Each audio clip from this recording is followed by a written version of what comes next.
Hello, and welcome to the MMA Mic Drop Podcast. My name is Jade Bunky, and I'm joined by the one and only MMA Milo, who is not only an emerging MMA analyst, but also one of the nation's top up-and-coming amateur surfers. In today's episode, we're going to break down everything that's about to go down at UFC Paris. Nassourdine, Imavov versus Caio, Borralho. Milo, this fight card is absolutely stacked. You have a main event that might be a title eliminator. You have a co-main event that features one of the promotion's top up-and-coming athletes against a fan favorite. Plus, there are good fights all the way up and down this card. I am probably going to give it an A. I'm almost going to give it an A+.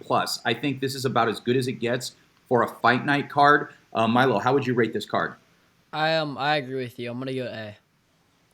Yeah, what fight are you most excited about besides the main event? I think the Benoit Saint-Denis versus Mauricio Ruffy fight. That's a sick fight. And are you more interested in that one than even the main event? Yeah, I think so. Yeah, I'm actually a little more intrigued, even though the main event has higher stakes. So let's get into it. Let's break down this fight, give some picks and predictions. The main event features, like I said, Nassourdine Imavov versus Caio, Borralho.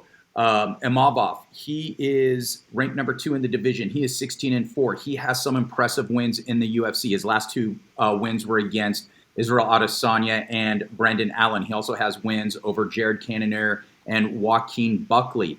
Now, when you look at Caio Borralho, though, he's on a 16 fight win streak, which is insane. He has not lost in 10 years. That is absolutely incredible. Now, what's different about these two men is that Imavov has faced the better competition, the significantly better competition. Imavov, he's a well-rounded fighter. He's got really good, clean strikes. He's good on the ground. He can take the fight anywhere. He doesn't have a lot of power, though, even though he finished Israel Adesanya in his last fight. But he can beat you anywhere. Now, Borralho, again, he's another well-rounded fighter, decent striker, good grappler. He just hasn't fought the same level of competition. And when you look at who he's fought, his most notable win was over Jared Cannonier, a 40-year-old Jared Cannonier. Now, Imavov's win over Cannonier was just, I think Cannonier was 39 or 42. I mean, it was right around the same time period. But the difference was Imavov finished him. Borralho didn't. And I think that's a problem when you're an up-and-comer. When your top win is against a 40-year-old that you did not finish. Now, Jared Cannonier is not like any other 40-year-old, right? He's different. He's a tough out for anybody. But if you're unable to put away a 40-year-old fighter, that portends trouble. And in this fight, I think I am going to go with Imavov by decision. Milo, how do you see this fight How do you see this fight happening? I actually agree with you. I'm going to go Imavov by decision. Any additional insights into that? I just think he's more well-rounded and fought better competition. And yeah, he wasn't Kyle wasn't even able to finish a 40-year-old, and that's his best fight. So it's not a very good sign. Yeah, and I think Caio is a legit top 10 fighter. He's just not a top 5 fighter in my opinion, and I think he's reached his ceiling. And I think I don't think Imavov stands much of a chance against Chimaev, but I think he is a legit top 5 fighter. And let me ask you a question, because we know this could be a title eliminator. So could Anthony Fernandes against RDR. Who would you rather see face Chimaev, the winner of this fight or the winner of that fight? I think the winner of that fight. Same here. I think those two guys would have a better chance against Chimaev as well. And I'm with you on that. I would say, these two might be more deserving in this fight. So this is an appropriate title eliminator. And what I think is going to happen is whoever has the most impressive performance is probably going to be the person who gets that gets a crack at Chimaev. Yeah, that's true. So, all right. Oh, and on a side note, I met Caio Borralho about a year ago, and the dude has probably the biggest neck out of anybody I've ever seen. I don't know how that plays into the fight game, but it was impressive. So I just thought I would add that. Now, that's crazy. Yeah, it's massive. It's big head, big neck, but super nice guy. All right. The co-main event, I absolutely love this fight. Benoit Saint-Denis versus Mauricio Ruffy. And Benoit Saint-Denis, he is 14-3. Ruffy, he is 12-1. Ruffy is coming off that incredible, spectacular highlight kick against Bobby King Green. And let me just take a look at when was the last time he lost. His last loss. Okay, 2019. So he hasn't lost in about 6 years. He is 3-0 in the UFC against progressively better competition, but he hasn't fought the top of the tier yet. And before I continue, let me take a look at the odds. I want to take a look at the odds. Let me just give you the odds real quickly of the main event. The main event is a pick'em. Both are at -110. I think that's appropriate. I'd favor Imavov a little bit better. And in this fight, let me ask you, who do you think is the favorite in this fight? In the Benoit Saint Denis fight, Mhm. Mauricio Ruffy. Oh, you're right. He is a -210 favorite against a plus 175 underdog, and I find that interesting because I think people are underrating Benoit Saint Denis a little bit too much, right? He came out where he looked like a world beater, right? And Yeah. you're like, is this guy the next big thing? He lost to Dustin Poirier, and what people forget is he was winning Yeah. pretty dominantly in that first round, and he gassed out. And he gassed out likely due to a staph infection, not due to having poor cardio. Yeah. And so if you think about, here's a fighter that can take it to Dustin Poirier, that's a pretty high-level fighter, pretty elite-level fighter. Now, what happened after that is when he got handled by Moicano, right? And that was a bit of a shock, right? But I still think he is an elite-level talent. I think he is, he's definitely a top 10 guy. Is he a top 5 guy? I don't know. I think we're about to find out. He's fought the competition against whom he's competed is so much better than what Ruffy has been against. So you think about this. He has, let's see, he's lost to, like I said, Poirier. Yeah, Moicano. He beat Frivola, Thiago Moises, Ismael Bonfim. He is good everywhere. He has really good ground and pound. He is extremely dangerous. And if I'm to sum up Benoit Saint-Denis in a word, it's probably dangerous. But so is Ruffy. And when you look at Ruffy, he is an elite level striker. He comes in with that Conor McGregor style. He is, I would probably say, let me rephrase that. Instead of an elite level striker, he is a precision striker. He's very methodical. He is very patient, and then he explodes at the exact right time. But with that said, I'm going to go with Benoit Saint-Denis. I think Benoit Saint-Denis is going to get it done. I think he's going to get it done in the third round. Give me Benoit Saint-Denis by a third round TKO. What do you think? Yeah, actually, I agree with you. I was Really? gonna go Benoit Saint Denis by a decision. I think Oh he's just wow! gonna Tell me why. keep him on the ground and like control him. So okay, yeah, and that's he. I think he can easily do that. He is going to be I think he's the better grappler or the better wrestler, and Hmm. I think you're right. I think he's a problem to deal with. I think he could be overwhelmed if somebody, like you saw what happened with Mike Queno. He got him on the ground, he got him in dominant position, and he was able to, pretty much own him in that one. Hmm. But I don't think Ruffy's going to swarm him. He's not going to take him to the ground. And even though he is a better striker, I Yeah. think I think Benoit Saint Denis' aggression is going to be advantageous to him, meaning he's going to be able to take the fight to him, and he's not going to allow Ruffy to really set up and really, work him at range too well. Yeah, So I that's agree. interesting. Yeah, we have similar takes on that. All right, the featured bout: Bolaji Oki versus Mason Jones. Oki 10-2, Mason Jones 16-2. This is Mason Jones' second stint in the UFC. Let me take a look at the odds. Oki is a plus 160. Mason Jones is a minus 190. Milo, who do you have in this one? I think I'm gonna go Mason Jones. Mason Jones. All right, you're going with the favorite. Yeah, he came back. It's his second stint. He faced, Jeremy Stevens. Although, again, similar to what we were saying earlier, is, when you can't finish a 40-year-old, or I think Stevens was a 39-year-old, that I think that is a problem. But we don't see him as necessarily a contender. Although both guys are pretty good fighters, but they'll never. I don't think either one will either see the top 10. Both of whom can, I think, maybe break into the top 15 at some point. But I'm going to go with the upset. I'm going to go with Oki by decision.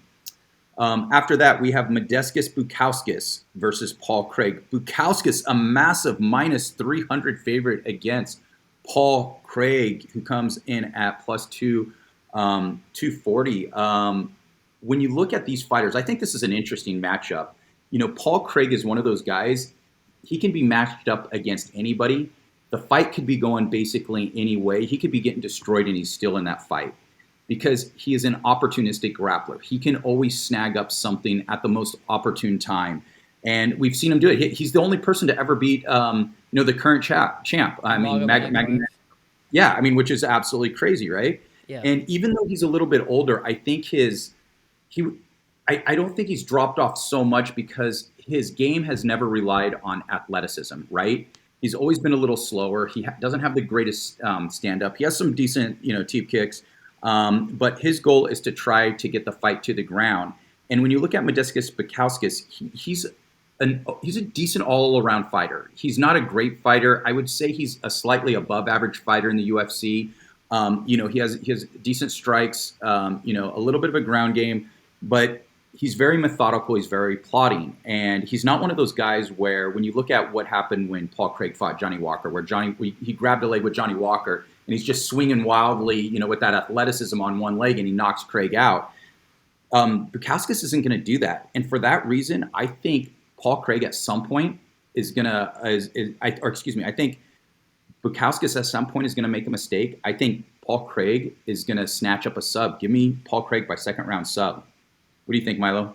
I want to agree with you, but I think I'm going to go Bukauskas by second round knockout. Really? All right. So do you think Paul Craig's just too old, or you just think Bukauskas is just that much better as a striker? I think Paul Craig is too old. Yeah, let me check. I think he's 37, which you are getting at that age. Yeah, he's 37, where things can start falling off pretty quickly. All right.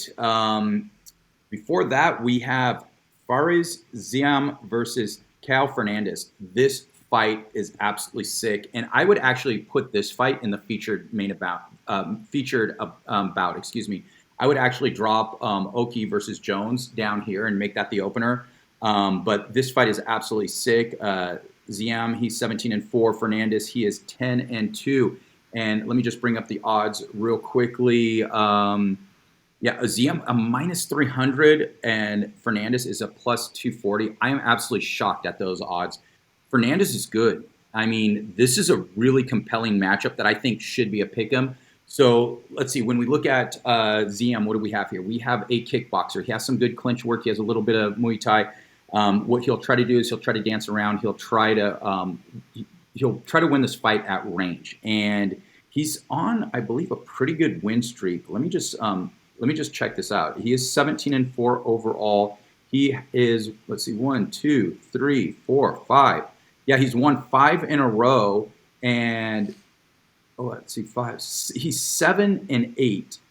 He's won 7 out of his last 8, and the only aberration was a first round finish to Terrence McKinney, who can finish anybody in the first round. And let me see his last one was against Mike Davis, who's a pretty solid fighter. That's right, I remember that fight. And Fernandes, now he's pretty long and lengthy. He's a really good striker as well. He has really good kicks. Now he is 2-1 in the UFC. In his last fight was incredibly impressive because it was against Guram Kudaladzej, who I consider one of the most underrated fighters in the UFC. I mean, he's now been cut, but I don't think they should have cut him. He is a legit fighter. He is, like I said, one of the most underrated fighters in the entire game, and he looked incredible against him. He has some really good high kicks, and I've gone back and forth, but give me the upset by Fernandes by third round TKO head kick. What do you think? I think I'm going to disagree with you. I'm going to go Ziam by decision. Tell me give me a little more. What do you think? I think he's going to pick him apart on the outside, and yeah.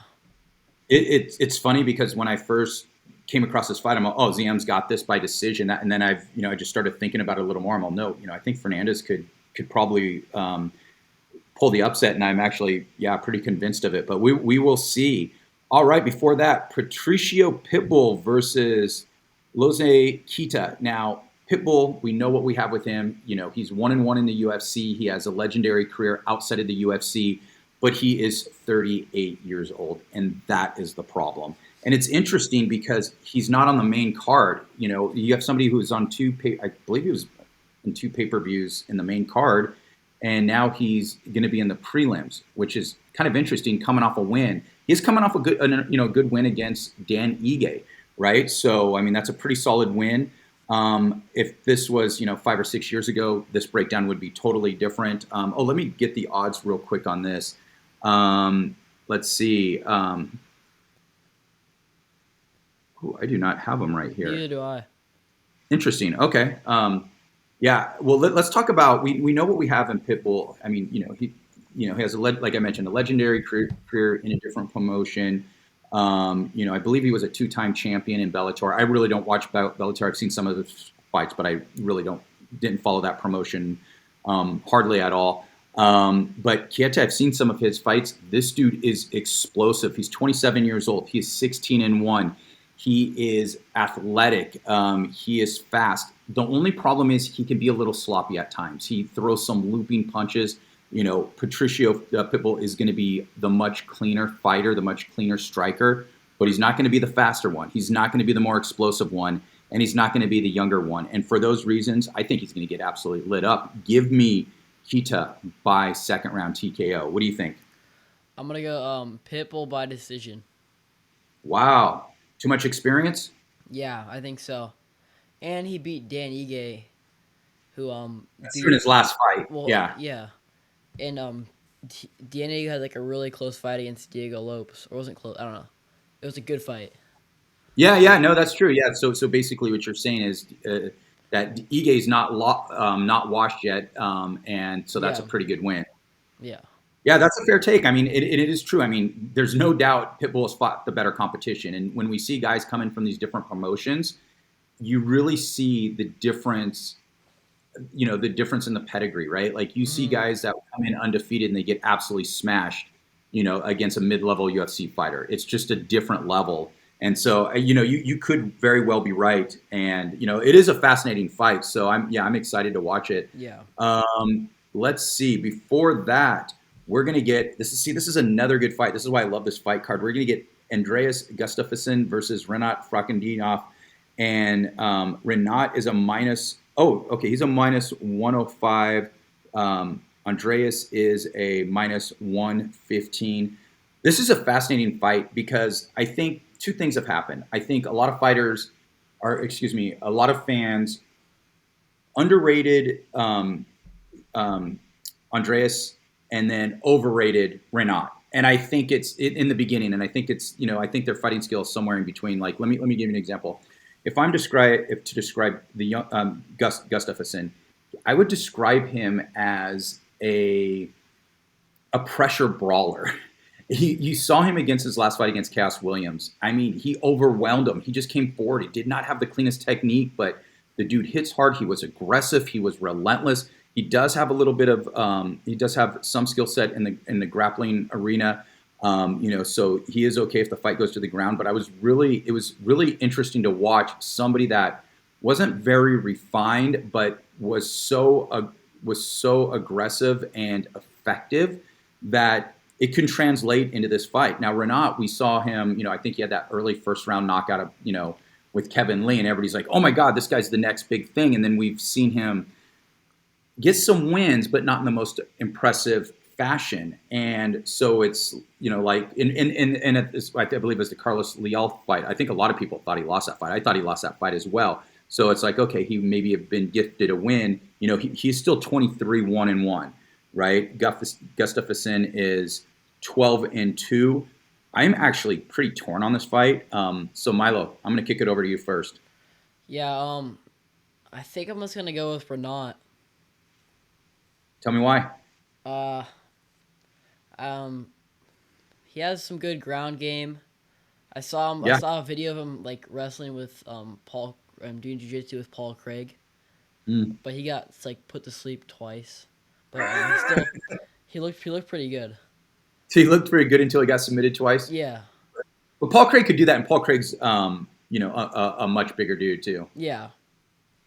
Oh. So okay, so you're going and how do you see this? What round?